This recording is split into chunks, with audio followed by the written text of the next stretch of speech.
So I guess this is the first interview on the channel.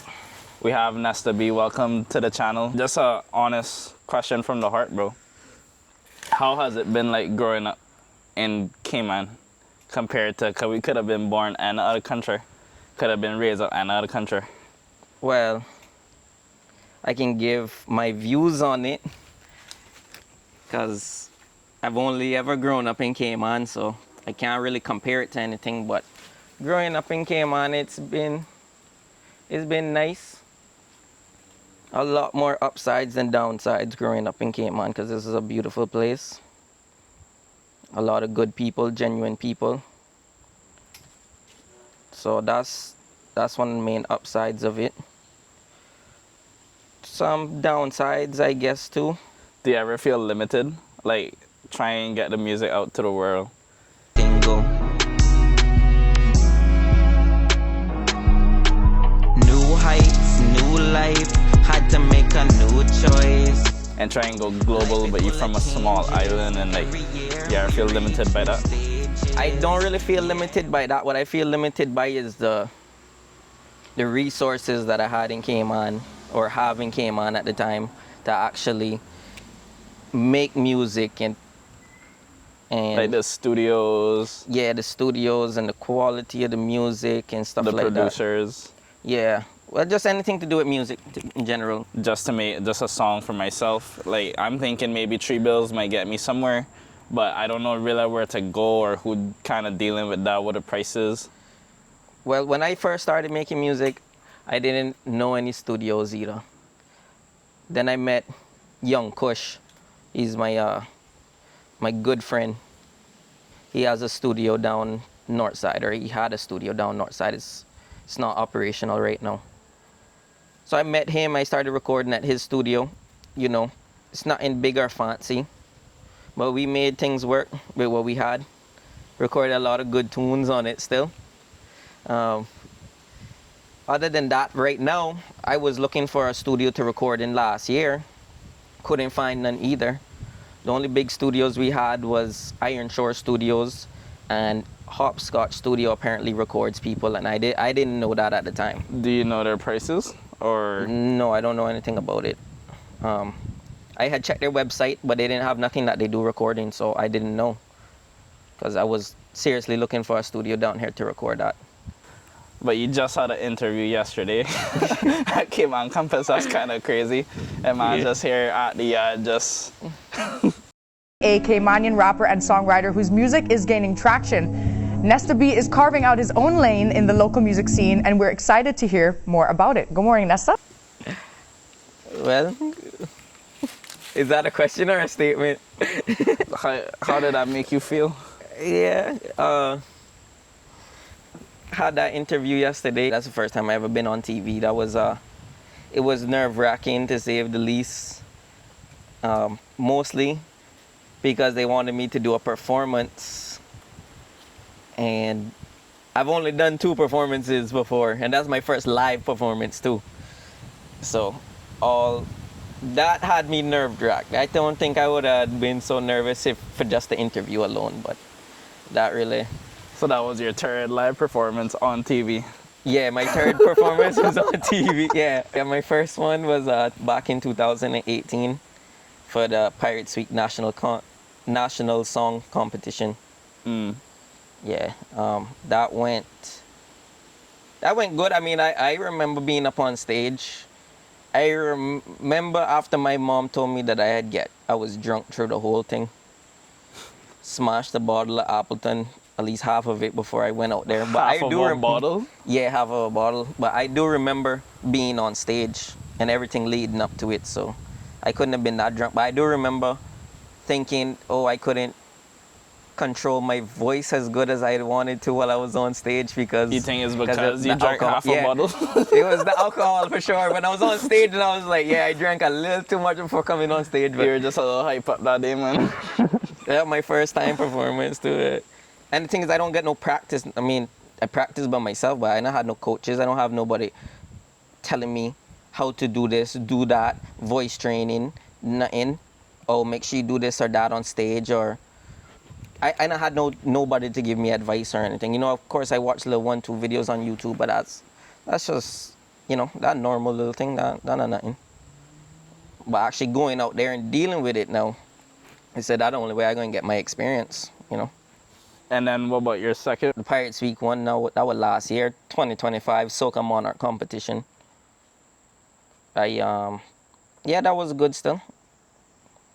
It was a good experience too. Same thing though. I just practiced by myself and I had no training, no coaching, nothing like that. So I just went out there and gave it my best, you know. What's your passion behind every song must have a video, or try and focus on the video? Because some people, they just drop a single, just the audio. If it's harder to promote just an audio than it is to promote a music video. And everybody got the TikTok brain, Instagram brain, reels and stuff. They just scroll. You have to have some visuals to catch, and I don't have the skills to make animated videos or graphic designing and stuff like that. Right now, I'm planning to go overseas to shoot my videos. So I don't want to like speak too much of where or when. Hopefully soon. I'm trying to get everything lined up as soon as it can. But I'm planning to go overseas because I've been having, you know, a real tough time trying to get In Cayman? Yeah, in Cayman, trying to get like a crew together, you know, and even find models for the videos and stuff like that. So that's why I'm planning to go overseas, and just because we don't really got a big market for music down here. That's a limiting factor. So nobody really shooting music videos. Do you think it's because people don't see it as a way to make money, or what do you think that is? Because we're just a small island? Yeah, like I was saying, we don't have a music industry down here like that. So it's just nobody's doing music videos like that. Nobody's gonna feel comfortable just hopping in a music video. Of course, you're gonna have one or two, but who got the time to go hunt them down and find them and this and that? You know, like I already got too much stuff on top of my head. I'd rather just try and deal with things quick time, especially if I'm paying for it. I want to get my stuff done quick time, ASAP. I want to pay and get my videos done and sorted out. If you get what I'm saying. So that's the only reason I was thinking. I try to support local. I really do, but I would love to shoot some more music videos down here locally, but if I can go to the States. If there's any film projects, crews, models, he literally try and shoot down here where he grew up, raised, and he just not getting the facilities. So No. that's very sad to actually think about. I mean, I can start promoting, but I mean, I already got so much stuff dealing with, so much responsibilities, and then for me to go start promoting. So someone similar to that, what advice would you give them if they feel limited by where they're from? I would say, where there's a will, there's a way. Do what you want to do and work hard at it. If you love music, love making music, then you're going to find a way, no matter what it is, recording on your laptop or recording at home. You could go Hopscotch Studios. They record, mix and master. So, yeah, just do it. Do it. Like I've been telling Young Kush, he got so much beats, and he never did put them on YouTube and start selling them. You know, I actually bought 2 beats before, and I'm not against buying beats. People, they don't want to buy beats, they don't want to pay to get things done, but it's like you want something that sounds good, right? Like we're all here for the amount of time we here. So if I want to produce something, I want it to be something worthwhile. That's how I feel. So people selling beats, studios, I would put money into that. The only way, or if you're doing like projects for the artists, because like I need graphic designers. I need people to make cover arts and stuff. That'd be investing your time. You do video editing. You could start offering services and stuff like that. That's the only way to get into it if you don't make your own beats, or if you don't write music, or you don't plan to voice on a song, do cover songs, stuff like that. So, yeah. All right, cool. Well, I feel like we went in a lot of different paths, we didn't really focus. But I don't know, it's just very crazy that you were on TV yesterday and now you're just chilling. Yeah, there's nothing else I can do. I was just preparing for the videos, for just focusing for what next. Yeah, what comes next is what's important to me. That's the only thing I focus on is what comes next. All right, you got any last words or final things you would say to the viewers who peep in and just curious, trying to see what's up?